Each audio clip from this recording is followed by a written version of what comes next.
Two new court orders impacting the financial, or I should say the Consumer Financial Protection Bureau's data and operations continue to put the federal watchdog agency's future in doubt. And Sharon Epperson is at the table this morning. She joins us more on what the effect could be for consumers. So what does it mean?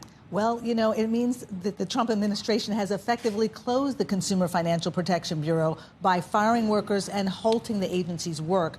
Now, Republicans have long opposed the agency. It was created in 2011 in the aftermath of the financial crisis, and the CFPB was designed to be an independent agency, receiving its funding from the Federal Reserve, not Congress.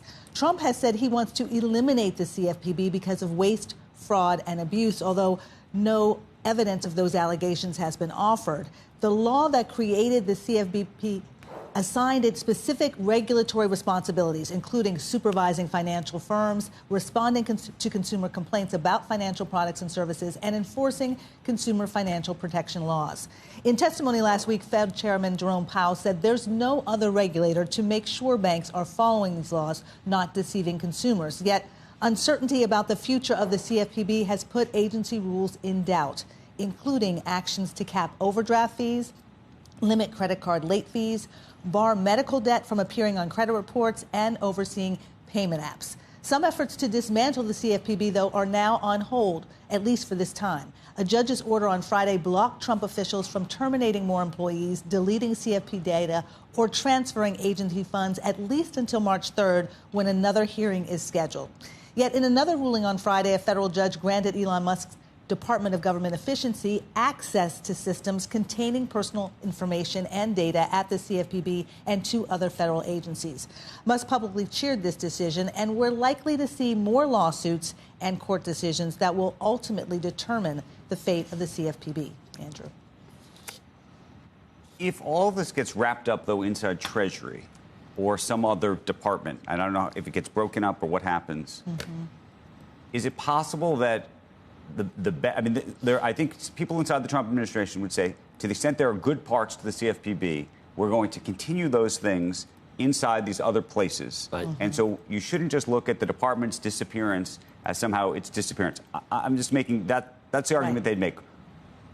What do both the critics say, and what do folks on both sides say?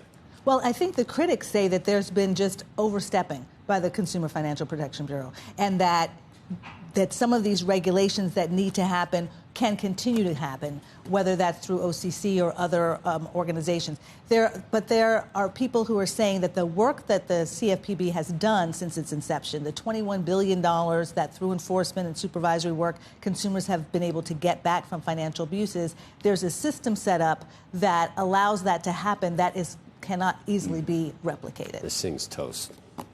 It is toast. The question is, are there component parts of it that you ultimately want to keep? Out of all this might have had the biggest bullseye on its back out of all the It has agencies. Had from the beginning. Yeah, from the beginning. Outside of USAID. Right. Even more, I would think. Elizabeth Warren's, pet project. That's all you need to know. That's all some people need to know. Well, the other question is, does it disappear under this administration, somehow find a way back? Yeah. 4, 8, or however many years later. But then what happens to all the data that they've collected, the enforcement things that they've done? I mean, that's the big concern, and the access that now DOJ will have to that information. What will be done with that? All of those questions are ones that still remain to be seen.